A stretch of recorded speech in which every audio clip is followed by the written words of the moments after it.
Olá, querido amigo, tudo bom? Bem-vindo ao nosso estudo da lição de jovens.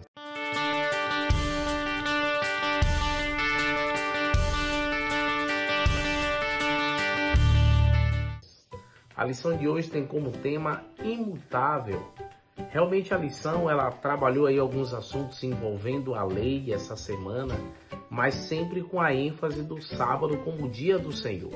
E alguns aspectos importantes da lição de hoje traz um pouco assim como se fosse um resumo, mas acrescenta algumas informações muito válidas para nós. Por exemplo, logo no início a lição diz assim, se fosse possível mudar ou anular a lei, Cristo não precisaria ter morrido. Porém, anular a lei seria imortalizar a transgressão e colocar o mundo sob o domínio de Satanás.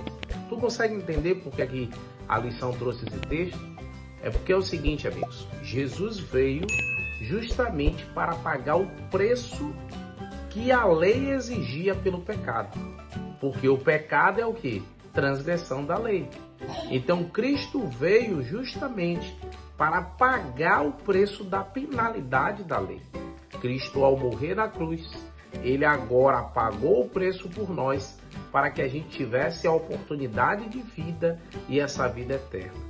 Então, quando diz que Cristo pagou o preço, alguns pegam agora e falam assim, então, com isso não necessita mais da lei, porque agora vivemos uma nova aliança e Cristo, então, pagou o preço e a lei perdeu o seu valor. Aí eu te pergunto, então agora a gente pode matar, roubar, adulterar? De forma nenhuma. Lembre-se, Jesus pagou o preço que a lei exigia, que era a morte, era sacrifício, porque diz a Bíblia, né, a palavra de Deus, sem derramamento de sangue não há o quê? Expiação de pecado. Então, o sangue foi derramado. Porém, a lei, ela nos guia até Cristo. Sem a lei, a gente não vai ter a noção do que é errado. Então, a lei, eu gosto daquela explicação, um dos que eu lembro, né, desde a minha infância, que explica é Bullion, que ele diz que a lei é como um espelho. Cristo é como a água e o pecado como o barro. Então, ele diz o seguinte, que a lei é quando a gente se vê, ela mostra pra gente que a gente está em erro.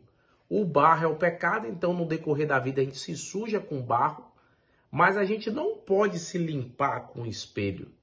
A gente precisa do quê? Da água que é Cristo para se limpar. Mas se a gente se lava com Cristo e joga fora o espelho, quando é que a gente vai saber se a gente se sujou de novo ou não? Porque você sabe que essa concepção de uma vez salvo, salvo para sempre, é um erro, porque você pode cair de novo. Não é que a salvação de Cristo é insuficiente, mas o problema é que a gente, muitas das vezes, não permanece em Jesus. Muitas das vezes a gente acaba voltando para o pecado. Então, por isso que a gente precisa sempre manter a lei perto de nós, para que a gente sempre lembre daquilo que é certo e o que é errado. Então, a gente mantém sobre nós a lei e Cristo. Não é que um invalida o outro. Eu preciso sempre ter a noção do que é certo e eu preciso sempre da graça de Jesus Cristo.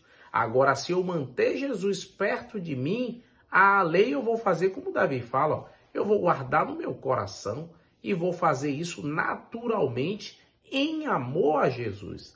Grave isso. Não é um peso eu fazer o que é certo quando eu amo a Jesus e pratico as suas verdades. Um outro aspecto importante da lição é quando ele diz assim, esse é o último grande engano que ele trará sobre o mundo. Que engano Satanás trará sobre o mundo? Satanás alegará que a lei pronunciada pela própria voz divina é defeituosa. Então é isso que ele tenta fazer, mostrar erro na lei, e esse será o grande engano dele. E se você for olhar, Daniel 7:25 diz que ele proferirá palavras contra o Altíssimo, magoará os santos do Altíssimo e cuidará em mudar o quê? Os tempos e a lei. E os santos lhes será entregue nas mãos. Não é isso que o inimigo está tentando fazer? Mudar os tempos e a lei e fazer com que as pessoas rejeitem a verdade?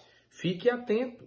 A lei de Deus proíbe trabalho secular no dia de repouso do Senhor, atividades constituídas de ganha-pão. E a gente precisa ser obediente à palavra. Deus poderia ter criado a humanidade sem questão de obedecer sábado, obedecer lei. Mas aí a gente seria robô, não teria livre-arbítrio. Então, queridos, Deus nos deu livre-arbítrio para que a gente fizesse o que é certo em amor, em adoração a Ele e fazer em obediência à sua palavra. O Salvador não viria para invalidar o que os patriarcas e profetas haviam declarado. Ele não veio para isso, como ele mesmo afirmou em Mateus 5,17. Ele não veio para abolir, mas veio para cumprir, e assim ele fez. Unicamente uma divina mão podia realizar essa obra. Por sua ligação com o erro, a verdade tinha estado a serviço da causa do inimigo de Deus e do homem, mas Cristo viera para colocar onde pudesse glorificar a Deus e realizar a salvação da humanidade.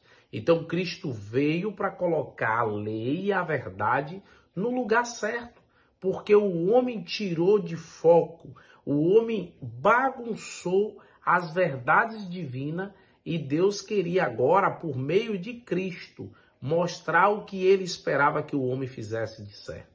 Então, amigos, quer saber como é que deve guardar o sábado? Quer saber o que é o certo a se cumprir? Olhe para a vida de Cristo. Ele é o nosso modelo perfeito. Estamos então, queridos, concluindo a semana e entendendo que há vários aspectos da lei que era importante para o povo naquela época e é importante para nós. E o sábado também será um marco importante no tempo do fim. E a gente precisa observá-lo, porque Deus deixou isso para nós. Vamos então orar ao Senhor? Querido Deus, ó Pai, nos ajude, Senhor, a entender a importância da sua lei, guardá-la e fazer aquilo que é certo, como o Senhor assim nos manda. Nos dê um bom dia de preparação e um bom sábado, amanhã um bom culto na igreja, no nome de Cristo Jesus. Amém, Senhor. Então, meus amigos, não se esqueça de compartilhar a nossa mensagem, curtir, comentar e se você ainda não segue, seguir a nossa página, tá certo? Amanhã a gente não vai colocar aí a lição de sábado, tá certo? Mas domingo, se tudo der certo, a gente vai colocar sábado e domingo.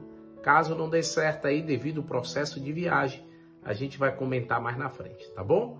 Um abração então. Tchau, tchau, queridos.